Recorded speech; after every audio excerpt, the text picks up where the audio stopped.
E aqui estamos nós agora para o próximo capítulo. E dessa vez a gente já entra na treta, né? Vamos dizer assim. Nós vimos anteriormente que nós nascemos para amar e sermos amados. E quando nós olhamos para o mundo, e aí? Mas o que deu errado? Essa é a nossa discussão. Deixa eu ir direto para a leitura aqui. É maravilhoso compreender o projeto de Deus para a humanidade, mas é espantoso notar como nos encontramos em sociedades, experiências e contextos comprovadamente caóticos em oposição aos desígnios do Eterno. Diante disso, é conveniente questionar: o que deu errado? E por que vivemos tão distantes dos objetivos do Criador?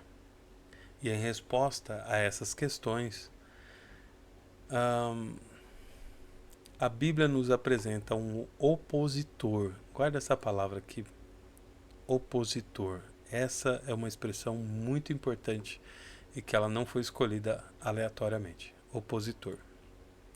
Opositor vem de oposto, o contrário, beleza?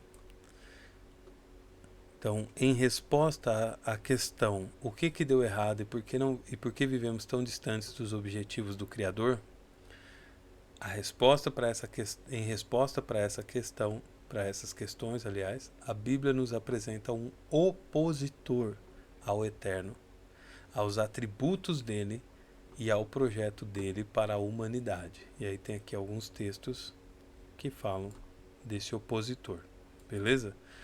Por que eu falei para você destacar essa palavrinha aqui, opositor? Porque nós vamos trabalhar mais isso daqui um pouco, trabalhar um pouco mais disso, né? Não daqui um pouco no sentido errado de falar daqui a pouco, mas enfim, vamos trabalhar mais isso daqui. Só que desde esse primeiro momento, entenda isso.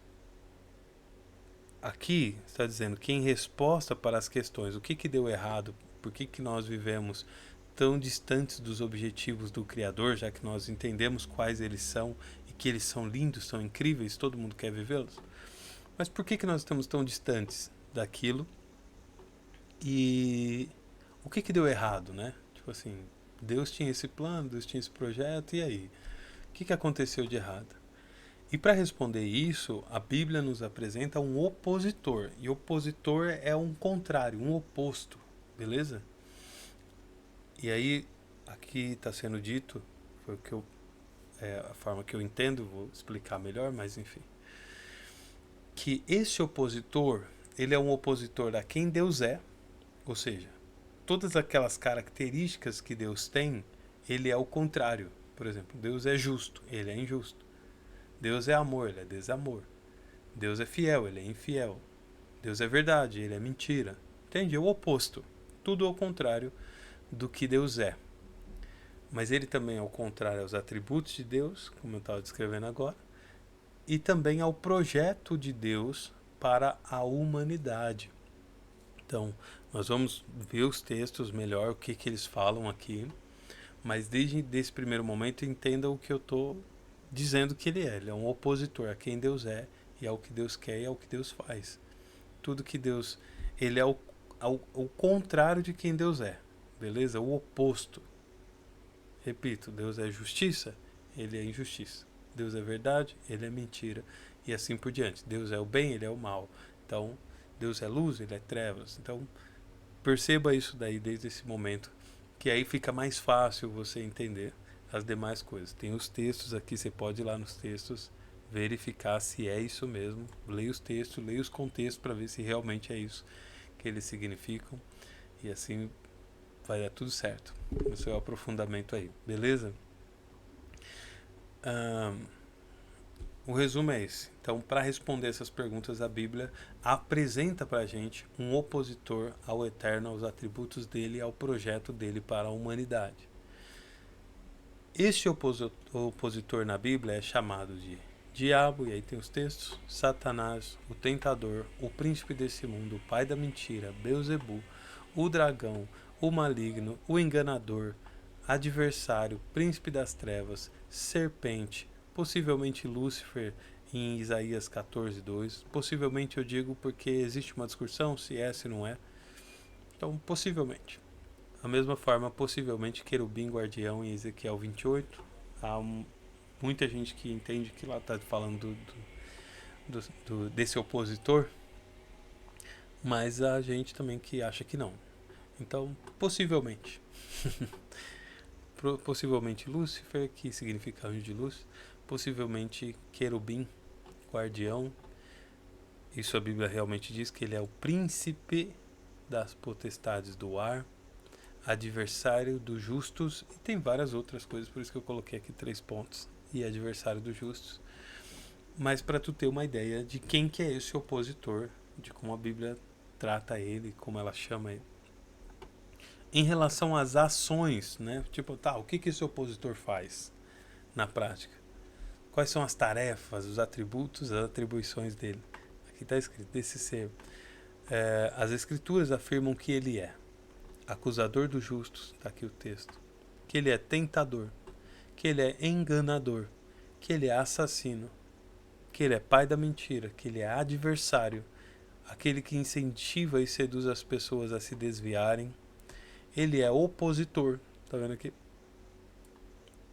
É claro que, como tu tá vendo aqui, ele é bem pior do que o que eu estava descrevendo, mas é que eu acho que essa palavra aqui, essa expressão, ela descreve legal a proposta bíblica desse ser, né? Que ele é o contrário de quem Deus é, e ele quer o contrário, ele trabalha pelo oposto do que Deus faz. Mas, como você pode perceber, ele é bem pior que isso. Bom, ele sabota a intenção de pessoas que pretendem fazer o bem, aqui está o texto, é inimigo da justiça, é príncipe desse mundo, infelizmente, mas nós vamos entender um pouquinho melhor porque ele é enganador das nações, espírito que opera nos desobedientes. Quando a pessoa, lembra, quem obedece e ama, que nós vimos há pouco lá, mas quem desobedece tem um espírito que habita nessas pessoas. Você pode achar que não, mas do ponto de vista bíblico, as pessoas que desobedecem, elas são movidas por um espírito. E esse espírito é esse espírito do opositor aí. Na verdade, a Bíblia descreve mais de um espírito, né? Fala de príncipes, de principados, potestades, demônios. Mas essa é outra história, a gente não quer se aprofundar nisso. Mas é importante tu entender que existe um espírito que opera nos desobedientes e que é esse espírito de opositor. Bom, ele é príncipe das potestades do ar, ele é inimigo que semeia o joio. Não sei se você lembra daquela parábola que Jesus contou, que do trigo e do joio, né? Depois você pode pesquisar melhor, você vai entender melhor isso daí. Mas a Bíblia diz que quem semeia o joio, quem semeia, né, pessoas que se parecem com os servos de Deus, mas que na verdade não são servos de Deus, quem semeia essas pessoas é o inimigo. Ele é aquele que ruge como um leão buscando a quem possa devorar. Imagina isso, né? Tipo assim, um leão ali numa jaula, numa grade, tipo, faminto, querendo buscar uma pessoa para devorar, mas não pode. A quem acredita, é até o meu caso, que não pode, porque dentro da pessoa que pertence a Cristo tem o Espírito Santo, ao redor dessa pessoa tem o anjo do Senhor, que o Salmo diz que o anjo do Senhor acampa ao redor daqueles que temem a Deus e os livra, né? Então, independente se é literal ou se não é literal essa tradução, né? Não é essa a questão, mas é usando aqui a figura que está sendo usada em 1 Pedro 5,8. Então, ao nosso derredor teria aí um leão, o diabo, aliás, rugindo como um leão, buscando a quem possa tragar. Só que aí não é tão fácil assim chegar lá, né? Bom,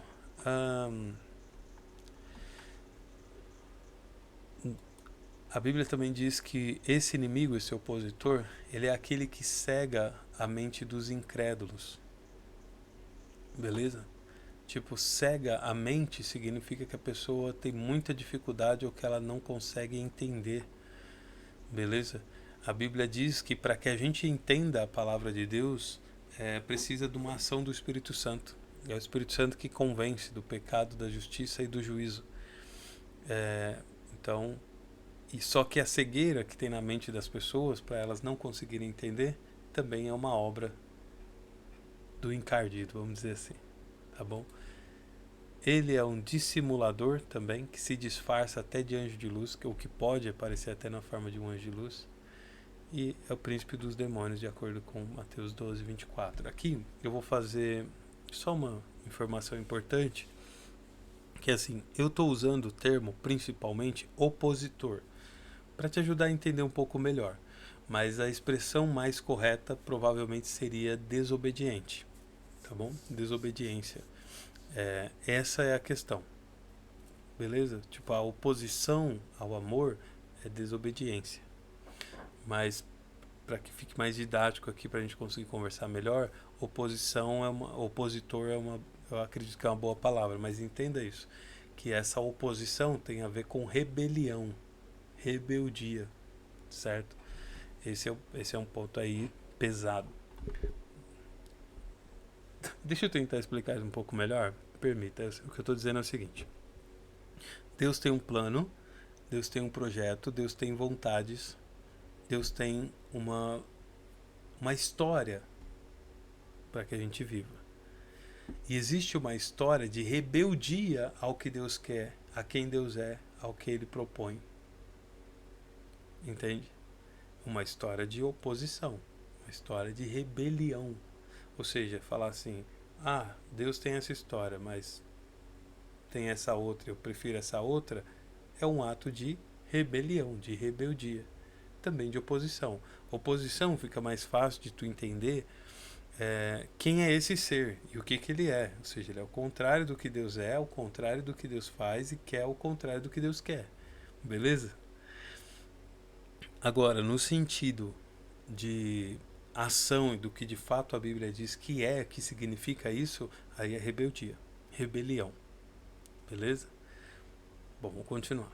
Como exposto, a Bíblia faz claras e abundantes menções do inimigo. E ao fazê-lo, demonstra que ele é oposição ao plano e aos atributos do Altíssimo. Mas o livro de Jó, no capítulo 1, versículos 6 ao 12, e capítulo 2, versículo 1 ao 17, ou melhor, 1 ao 7, nesses textos, o livro de Jó nos esclarece que o inimigo não tem poder para se opor de maneira direta ao Altíssimo e, na verdade, precisa da permissão do Eterno para atuar. O que diz no livro de Jó? O livro de Jó conta a história de um homem que era justo, íntegro, reto e que se desviava do mal. O Jó era. E há um dia que os filhos de Deus se apresentam diante de Deus e junto com eles se apresenta Satanás, que é esse opositor que nós estamos falando aqui, esse líder da rebelião, Ele se apresenta diante de Deus. Deus diz para ele, olha, você tem visto o meu servo Jó? É um homem fiel, íntegro, que se desvia do mal, etc. E ele diz, sim, mas não é em vão, O Senhor protege ele de todo mal, o Senhor faz tudo por ele, não sei o que, mas tira as coisas dele para você ver se ele não te nega na sua cara, se ele não blasfema contra você.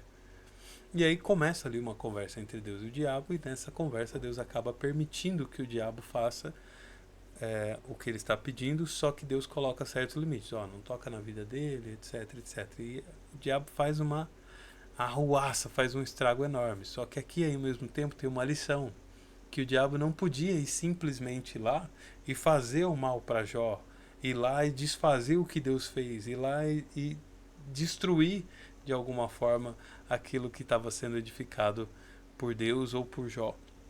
Que ele precisava de uma permissão de Deus para poder fazer alguma coisa contra a vida do Jó. E esse é um grande ensino, um profundo ensino de que o diabo ele não é um inimigo à altura de Deus. Deus é todo poderoso, o diabo não. Então, se fosse para ter uma guerra, um conflito direto, como algumas pessoas acreditam entre Deus e o diabo, não sobraria nada do diabo, entende? Porque Deus tem todo o poder. E esse ensino bíblico é muito importante. Tem gente que acredita que, tipo assim, Deus faz uma coisa, aí vem o inimigo lá e desfaz o que Deus fez. O ensino bíblico é diferente, mostra que existe esse opositor, que ele é terrível, que ele é mau, só que ele não tem como é que eu posso dizer, a autonomia para fazer qualquer coisa em qualquer tempo sem a permissão de Deus. Agora, o porquê Deus permite, isso daí varia, é algo que nem está no nosso acesso de compreender, muitas vezes é um mistério, mas isso está muito claro na Bíblia, que o diabo precisa da permissão de Deus para poder atuar. E Deus ali coloca, inclusive, limites. Ó, você vai lá, pode fazer até aqui, mas disso daqui não passa. E ele não passa. Ou seja, o diabo obedece a Deus. Tá melhor que muito crente, né? Mas enfim, a questão é, eu sei que essa frase que eu falei ela pode ser problemática, mas a gente não está tratando sobre isso aqui. Eu estou dizendo assim, ó, o diabo ele é opositor e Deus permite que ele seja opositor. Talvez num outro momento a gente possa conversar mais do porquê que Deus permitiria isso. Inclusive, a primeira versão desse livro que nós estamos lendo aqui juntos tentava aprofundar um pouco mais nessa questão, mas eu percebi que esse não era o assunto do livro, né? A gente não está tratando o livro sobre o inimigo, nós estamos falando aqui sobre Deus e sobre o plano dele para a nossa vida, então é isso que realmente importa, certo? Então nós não vamos aprofundar muito nessa questão, só estamos levantando aqui algumas características para a gente entender esse opositor ao eterno e o que ele está fazendo, por que ele faz isso, quem ele é e, e também tentar responder aquelas perguntas iniciais, por que a gente está tão distante dos projetos de Deus para a nossa vida e por que ao nosso redor está tão diferente do que o que Deus planejou. Então a Bíblia apresenta esse opositor, beleza? Aí nesse ponto aqui nós estamos esclarecendo que o inimigo não tem poder para se opor de maneira direta ao Altíssimo e na verdade precisa da permissão dele para atuar. Ainda assim, é igualmente importante mencionar que Satanás tem um reino espiritual, ok? Normalmente há dois tipos de pessoas: as pessoas que dão muito poder para o diabo, como se ele fosse tipo um outro Deus, só que ao contrário. E a Bíblia não diz ao contrário disso, né? Ele é um ser criado que tem permissão para atuar por algum motivo, mas não tem o mesmo poder que Deus, nem para desfazer o que Deus faz. Mas tem outras pessoas que querem ignorar a existência dele, como se ele não existisse, como se a ação dele não tivesse valor nenhum, não fizesse nada. E a Bíblia também discorda, porque a Bíblia diz que ele tem um reino espiritual, inclusive tem principados, potestades. Então não dá para também ignorar isso, beleza? Que são os textos. E além de falar que ele tem um reino espiritual, a Bíblia também diz que os reinos da terra foram entregues a ele. Aqui, cara, eu não vou aprofundar nisso não, mas só para a gente conectar as peças, vamos dizer assim, lembra que lá quando a gente estava falando sobre o porquê nós fomos criados, uma das funções da humanidade na criação, Gênesis 1:26, foi que nós governássemos a terra, que nós tivéssemos governo sobre a terra, sobre as coisas relacionadas a ela, lembra disso? Então, a Bíblia também diz que no decorrer da história, desde Adão e Eva para frente, os seres humanos foram entregando o reino da terra para Satanás, desde a serpente lá. E aí os seres humanos foram entregando esse reino, tomando decisões, se unindo a ele na rebelião contra Deus, contra os atributos de Deus, contra o propósito de Deus, contra a vontade de Deus. Eles foram se unindo ao diabo nessa rebelião. E aí chegou o momento em que os reinos da terra também acabaram indo parar na mão dele. E isso é uma coisa bastante problemática, mas já te ajuda com certeza a ter um esclarecimento aí sobre o porquê de muita coisa, né? Mas vamos continuar. Diante dessa pequena exposição, fica fácil compreender o porquê e quem é a origem de todo o caos na humanidade. Aliás, é importante considerar que o inimigo enganou, dominou e escravizou os humanos a partir do Éden, quando fez a proposta mentirosa de tornar Adão e Eva iguais a Deus. Gênesis 3, versículo 3 ao 5. A partir dali, a desobediência, a rebelião, a oposição a Deus por parte da humanidade passou a existir. Deixa eu tentar explicar isso aqui porque isso é importante. quando Deus criou Adão e Eva, Deus dá uma ordem clara para eles ali. E chega o momento que a serpente convence eles a desobedecer, ou seja, a se rebelar ou a se opor a aquilo que Deus tinha instituído ali. Então, é isso que eu estou dizendo. A partir dali, do Éden, a desobediência, a rebelião ou oposição a Deus, né, contra Deus, por parte da humanidade, passou a existir. O que eu estou dizendo também é que, ao que tudo indica, a rebelião do inimigo já é anterior à criação ali dos céus e da terra. Mas essa é uma outra história que eu falei que eu não vou aprofundar aqui.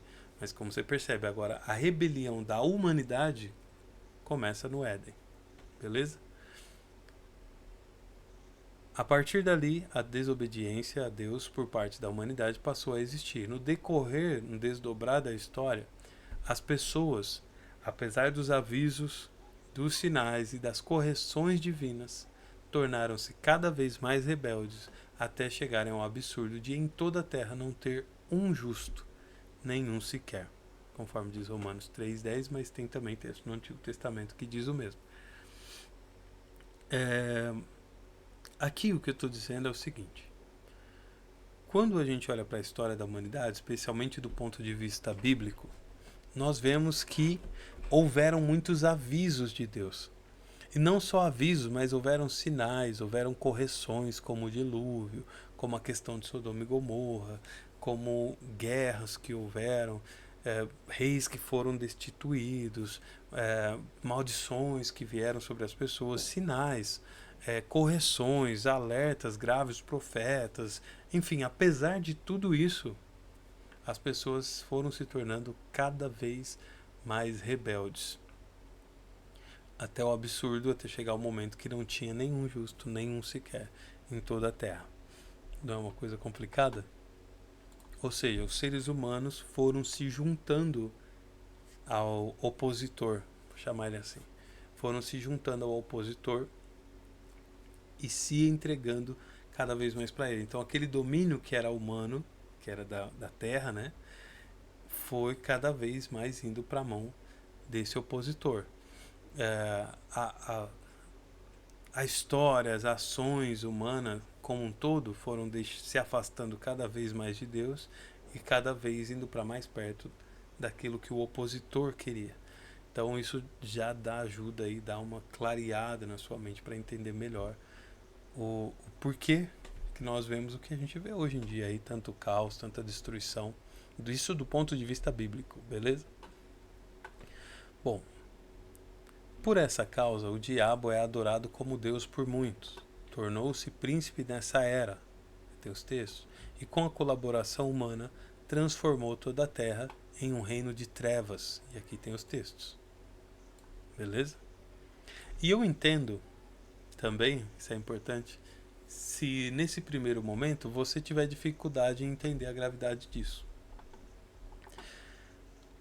Até porque os noticiários, filmes e séries criaram padrões quase inalcançáveis para se considerar um vilão. Isso daí nem precisa falar, né? Tipo os vilões de Hollywood, os vilões que são vendidos pra gente nas histórias e tal. Como é que eles são? Normalmente genocidas, psicopatas, querem destruir a humanidade toda e tal. Às vezes até mais de um planeta, né? Bom, e como poucos de nós serão psicopatas ou genocidas literais, a maioria de nós se sente distante desses modelos de maldade. Não é verdade? Tipo assim, você vê um Thanos da vida, sei lá. Você não parece com Thanos, você não tem os desejos que o Thanos tem.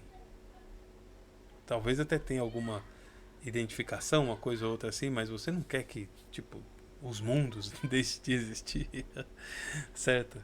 Você não quer destruir toda a humanidade, você não quer roubar. Eu não lembro a história exatamente, acho que ele queria destruir a metade, escravizar a outra metade, não lembro, mas enfim. Provavelmente você não tem esse pensamento. Então quando você vê um ser desse tamanho, assim, um Hitler da vida, você provavelmente não se parece com isso, né? E aí você não quer. Quando a gente olha para esses modelos, a gente se sente distante. A gente fala, bom, eu posso até ter uma coisa ruim que eu faça, mas olha o que esses caras fazem, entende? Então é isso que eu estou dizendo aqui, que os noticiários, os filmes, as séries, elas colocam padrões de maldade, como do Coringa lá do Batman, como as coisas que a gente vê nos noticiários todo dia, o que as pessoas fazem, né? Que no Brasil mesmo tem muito dessa apelação assim, né? E lá vem a chuva de novo. Mas vamos continuar. Tem muito dessa questão assim dos noticiários falarem de criminalidades, dessas coisas todas. Então você pega no Brasil, que é um país enorme, o pior que você tem de notícia no país inteiro para noticiar ali por 1, 2 horas, como se o país fosse só aquilo, entende? E não se fala do que é bom. Então você cria na mentalidade das pessoas uma ideia de tipo, pessoas horríveis que existem no mundo ao seu redor, e a gente se olha e se vê distante disso. Eu não pareço com isso. Eu posso ser ruim, mas não sou tão ruim assim, igual essas pessoas, certo? Aliás, até os vilões estão tendo as suas histórias recontadas para tentar sensibilizar pessoas. Vocês estão vendo isso aí? Está acompanhando? Percebeu? Você já tinha se tocado que isso está acontecendo? Tipo, os vilões estão tendo as suas histórias recontadas para tentar sensibilizar as pessoas. Ah, ele foi mal, mas também, coitadinho, coitadinho, olha a história. Ah, mas olha o porquê. Ah, mas... tendo a história recontada para tentar sensibilizar pessoas. Continuando a leitura. E isso vai desde o lobo dos contos de fadas aos pedófilos e criminosos de todas as espécies. Isso é algo terrível que está acontecendo. É como se a história da vida dos vilões justificasse todas as maldades dele. Por isso, ao nos olharmos pela ótica social, cultural e humanista, e a chuva está ficando forte, vou chegar aqui um pouco mais perto do microfone. Ao nos olharmos pela ótica social, cultural e humanista, não nos vemos tão mal a ponto de alguém precisar ser preso ou até morrer em nosso lugar. Mesmo porque, se vivemos como a maioria das pessoas e não nos sentimos tão terríveis quanto os vilões, por que deveríamos nos preocupar com pecado, perdão, ou até mesmo com essa questão de salvação, que a Bíblia tanto fala, né? Continuando, além do mais, estamos cercados por ideologias contraditórias e perversas, dentre as quais destaco a ideia de a realidade ser como cada pessoa ou grupo se define. Antes de eu continuar e falar sobre esse argumento, vamos tentar trabalhar isso aqui. O que eu estou dizendo é o seguinte: existe uma criação de um imaginário que, para se considerar um vilão, uma vilã de verdade, você tem que ser um desumano, assim, um ser desprezível, terrível, horroroso e tal, que a maioria de nós não é. Então a gente não se sente tão mal assim, certo? Porque eu tenho minhas mancadas, mas de maneira nenhuma faria uma coisa dessa. É como aquele cara que fala assim: nossa, você viu aquele caso do noticiário? Aí alguém fala assim: puxa, mas você também é um ser humano mau. Falando: que isso, eu sou trabalhador, eu pago minhas contas, não bato na esposa, sei lá, né? Não faço essas coisas aí que esses caras maus fazem e tal. Eu vivo honestamente. Ou seja, essa pessoa pode ser uma pessoa mentirosa, pode ser uma pessoa fofoqueira, pode ser uma pessoa, hoje em dia está na moda dizer tóxica, né? Que faz muito mal, que está provocando depressões, está talvez levando pessoas à beira da autodestruição.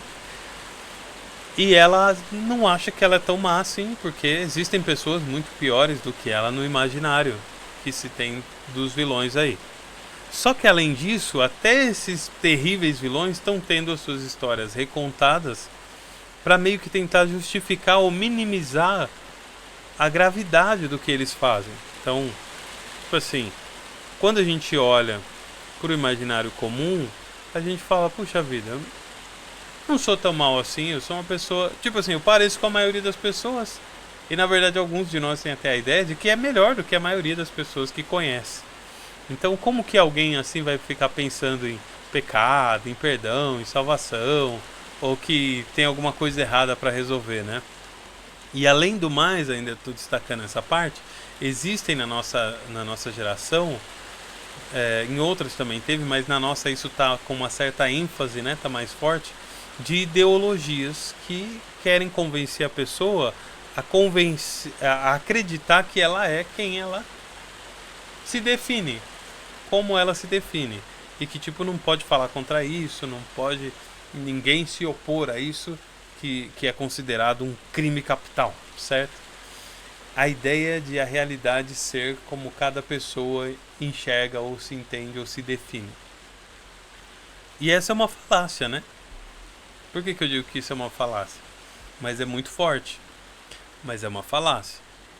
E aqui eu explico melhor por que eu estou afirmando que é uma falácia. Ora, se a realidade fosse como cada pessoa ou grupo se define, como nós confrontaríamos as ideias de Hitler, de Stalin, de Mao Tse-tung, das inquisições, do terrorismo, da escravidão, do racismo?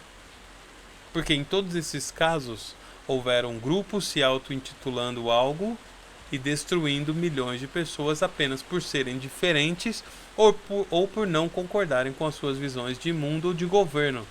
Então o que eu estou dizendo aqui é o seguinte: como que a realidade é como cada pessoa se define, se nós estamos confrontando constantemente as ideias dos outros sobre quem eles são ou a que grupo eles pertencem. E se nós não fizéssemos isso, como que nós confrontaríamos as piores ideias como o nazismo, por exemplo, que já existiu na humanidade, como a escravidão, o racismo, por exemplo? Como alguém que luta contra o racismo vai defender que a pessoa é o que ela, como ela se define? Como que ela vai usar esse argumento contra um membro de uma Ku Klux Klan, alguma coisa assim? Como que ela vai fazer isso? Porque se cada pessoa é como ela acredita ser ou como ela se define, como é que a gente vai lutar contra o racismo? Como é que a gente vai lutar contra as desigualdades, contra o terrorismo, contra a escravidão? Como é que a gente vai falar mal das inquisições que existiam? Como?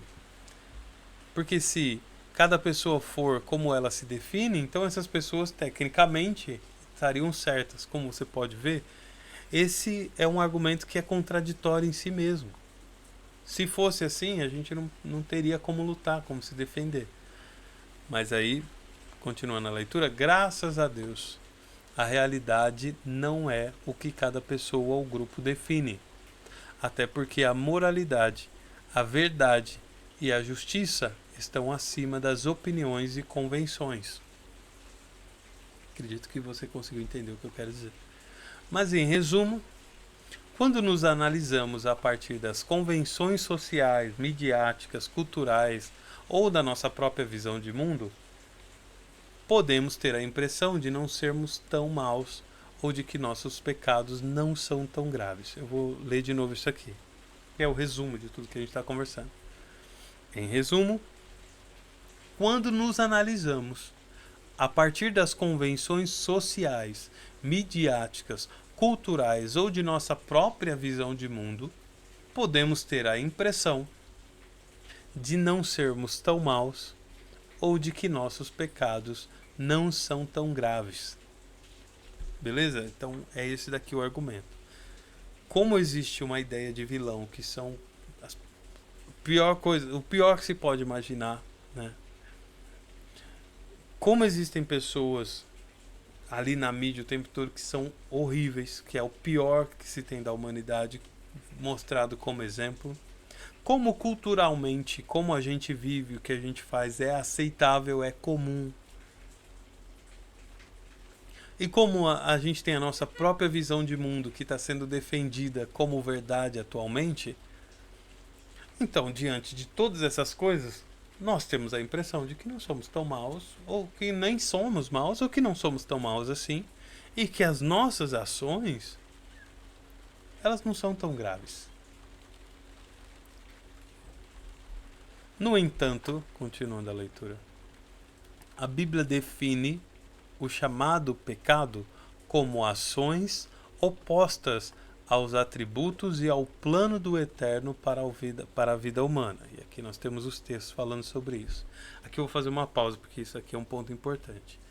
Olha só, quando a gente pensa em pecado, considerando a nossa cultura, a gente fala assim, bom, pecado é o que a cultura define como pecado. Então, certo e errado é definido pela cultura. Claro que eu não estou falando do canal de TV, ainda que muitas vezes, né? Bom, eu estou falando da cultura social, vamos dizer assim. Então, a cultura social define o que é certo e o que é errado. Se a gente pensar assim, nós vamos nos ver como de boa, assim. Ah, não, tranquilo, eu tô com a maioria das pessoas, talvez sou até melhor que muitas delas. Então a gente não vai ter problema com pecado, com essas coisas.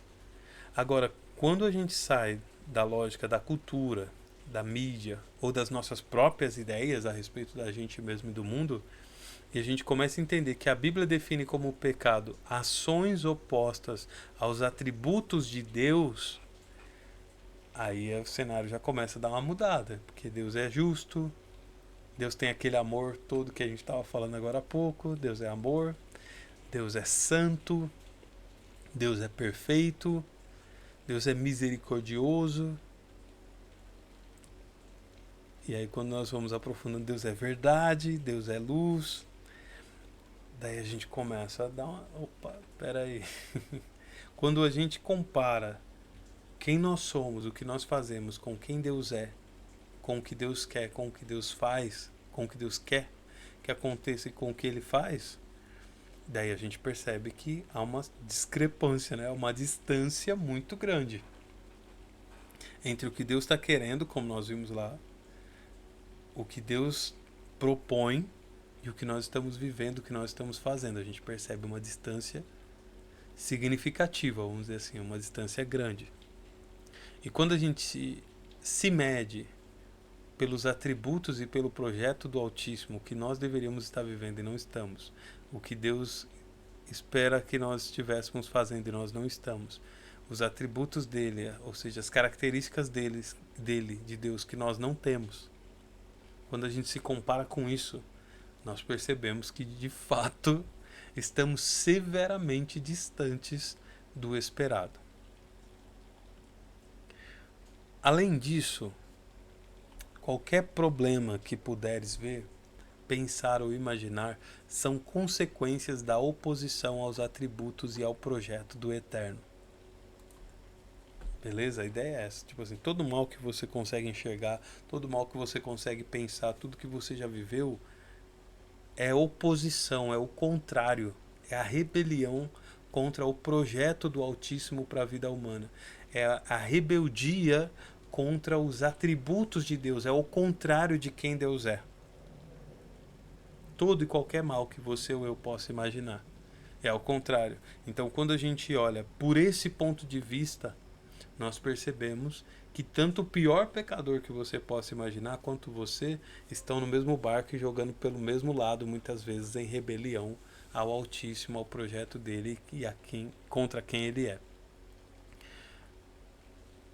No entanto, continuando a leitura, o problema do pecado é bem maior ou bem mais grave quando falamos das consequências dessa desobediência. Continuando a leitura, para ficar mais simples de entender. Imaginemos uma situação hipotética na qual uma pessoa acorda com preguiça de ir ao trabalho e por isso liga na empresa e diz estar doente. A ausência inesperada dessa pessoa provoca muito estresse, sobrecarga e mais pressão em algumas pessoas, dentre as quais uma desencadeia uma depressão profunda e por essa razão perde o trabalho, afasta pessoas amadas e acaba por tirar a própria vida. A pergunta é: a pessoa que deu origem ao ambiente propício para essa depressão desencadear tem parte na culpa? Ou, em outras palavras, Se alguém tira uma pedra que faz um pequeno buraco em uma barragem, e esse buraco acaba ampliando até derrubar a barragem, destruir várias casas, tirar muitas vidas, a pessoa que deu o start nisso, sabendo que não deveria mexer lá, ela tem parte na culpa? O que você acha? Vamos continuar aqui. A pessoa que solta um balão e esse balão acaba incendiando uma floresta, essa pessoa tem parte na culpa pelo incêndio? Indo mais profundo nisso, né? Quem rouba dinheiro da saúde de um povo tem culpa pelas pessoas morrendo e sofrendo em filas de hospitais, ou sem medicamento, ou sem atendimento? Se uma dessas pessoas chegar a morrer, ou o sofrimento dessas pessoas, quem tirou o dinheiro de lá, quem sonegou, aquele médico que foi lá bater o cartão de manhã, foi fazer outras coisas e depois só voltou mais tarde, essa pessoa tem culpa no sofrimento das pessoas pela ausência dela? Essa é a pergunta. Como se vê, poderíamos continuar fazendo essas perguntas por horas, principalmente se começássemos a citar as pessoas afetadas indiretamente. Com pessoas afetadas indiretamente, eu estou dizendo o seguinte: no exemplo hipotético que eu dei, da pessoa que mentiu e tal, lá do trabalho, que a outra desencadeou uma depressão e acabou por tirar a própria vida. Se essa pessoa que tira a própria vida, ela tem um filho, tem uma esposa, tem alguém que ama ela, quais são os males que vêm sobre a vida dessas outras pessoas? E esses males que vêm, o que eles provocam em outras pessoas? É disso que eu estou falando. As consequências indiretas. Aqui a gente só está falando da consequência direta, certo? Aconteceu isso, e isso desencadeou isso, que desencadeou isso, que desencadeou aquilo. E isso já é desesperador, certo? Agora, se a gente trabalhar as consequências indiretas, que tipo, isso causou isso, e isso aqui afetou essa pessoa. E cada uma dessas, aqui aconteceu isso, aqui aconteceu isso, aqui aconteceu aquilo, você vai perceber o tamanho do estrago que cada uma das nossas ações podem trazer para a humanidade. Beleza? Como se vê, repetindo aqui, poderíamos continuar fazendo essas perguntas por horas, principalmente se começássemos a citar as pessoas afetadas indiretamente. No entanto, creio que já ficou claro que, como cada ação de rebeldia, também chamado de pecado, é grave para a humanidade. Não é assim, foi uma coisinha que eu fiz. Não. O que você fez é uma coisa grave para a história humana, para a humanidade. Eu vou te explicar por quê. Aliás, quando compreendemos as ações dos nossos ancestrais, percebemos como eles criaram as condições e os contextos ao nosso redor e até dentro de nós. Com isso, perceberemos que as ações criam uma espécie de efeito dominó, né? Um dominó cai, derruba o outro derruba o outro e assim vai. E isso provavelmente acabará voltando ampliado para nós, mas o pior problema é que as nossas ações ficarão para sempre ecoando na humanidade, como vemos no exemplo de Adão e Eva. E aí tem aqui um texto que fala claramente sobre isso. Em resumo, o que eu estou dizendo é assim, ó.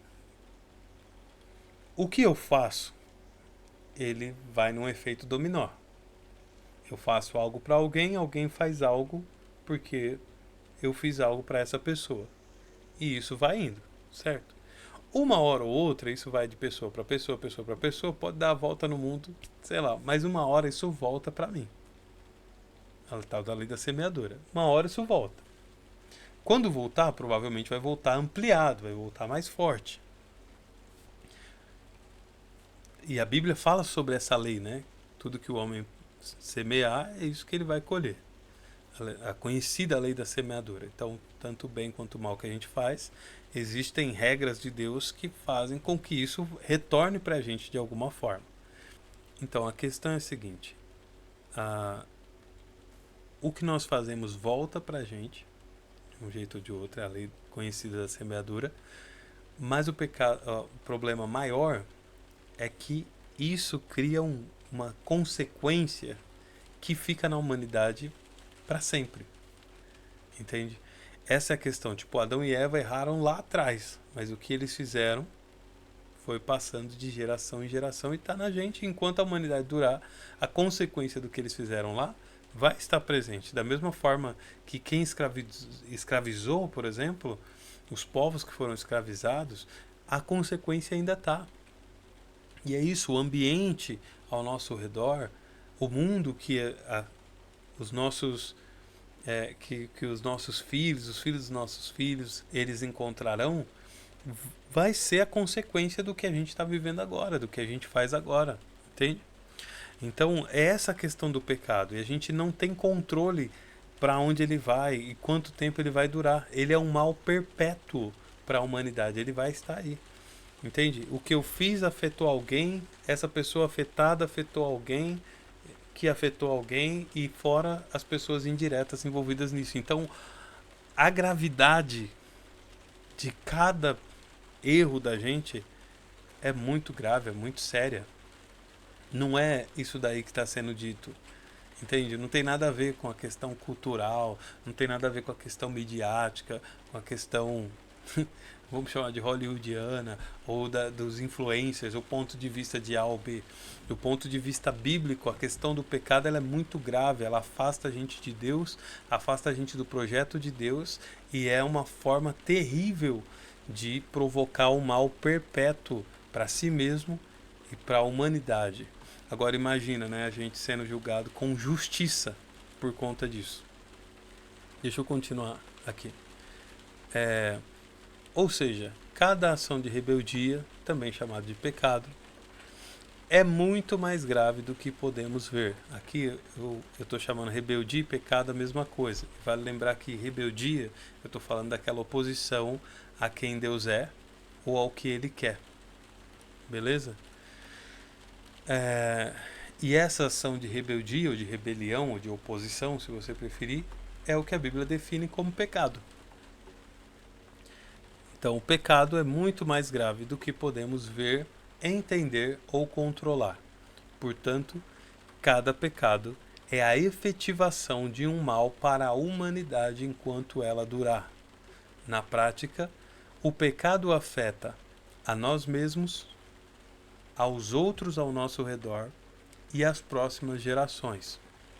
Diante disso, é desesperador imaginar como os nossos pecados e maldades são terríveis, principalmente se considerarmos que em Hebreus 9, versículo 27, somos alertados que aos homens está ordenado morrer em uma só vez, vindo depois disso o juízo.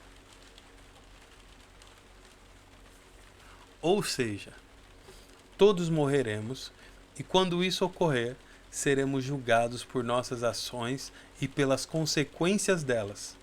Sobre esse julgamento, Apocalipse 20, do versículo 11 ao 15, nos esclarece qual será o castigo, quem estará lá, quem será o juiz, e confirma que seremos condenados e castigados por nossas obras de maneira proporcional, ou seja, justa, ao estrago que provocamos. Presta atenção. Então é assim, ó, nós estamos vivendo essa vida e temos escolha. E nós usamos essas escolhas, muitas vezes, para fazer o que é mal. E esse mal afeta a gente mesmo. A gente sente culpa, muitas vezes tem consequências ali, né? Tipo, a pessoa mente, é descoberta, aí tem uma demissão, alguma coisa assim. Ok, a maioria das pessoas pensa que isso é a lei da semeadura ou que essa é a consequência do mal que ela fez. Só que a gente já trabalhou aqui que na verdade é muito pior do que isso. É muito além do que isso. Tem essas consequências e dessas consequências a gente pode algumas vezes ver pessoas que se livram dela, outras vezes não. Tem muita gente que vai roubar e não é presa, não é pega, desfruta do dinheiro que foi conquistado de maneira injusta. Agora, quando a gente fala das consequências, se vai vir culpa, se vai vir medo sobre si mesmo, mas principalmente sobre a consequência sobre os outros que foram roubados, que foram tomados, que sofreram um trauma e tal. E qual consequência essas pessoas vão gerar em outras pessoas, até onde vai ir esse mal, a gente percebe que o nosso mal, que o nosso pecado, que as nossas más ações, elas são muito piores do que a gente imagina. A gente percebe que tratar um filho mal, que, sei lá, muitas vezes até não ser uma pessoa muito gentil, pode ser uma coisa terrível para a humanidade como um todo, assim, isso pode provocar males terríveis. Agora, de todo o mal que nós já fizemos, desde os menores aos maiores, se é que isso existe, imagine, entenda isso, que um dia ou outro nós estaremos, do ponto de vista bíblico, estaremos diante de Deus. Ao homem foi dado morrer uma só vez. Pensa que de ficar morrendo e ressuscitando do ponto de vista bíblico, então nós morremos uma vez e quando abrimos os olhos estaremos diante de Deus para sermos julgados por Ele. E quando formos julgados, seremos julgados não pelo que a gente acha, não é pela cultura, como já eu venho repetindo, não é a cultura, não é o que o jornal dizia, não é o que os filmes, as séries diziam, não é as minhas ideias. Nós vamos ser julgados com justiça pelo mal que nós trouxemos para a humanidade, pelo agravo, pelo peso daquilo que nós fizemos. Aí imagina a gente pagar por isso de maneira justa.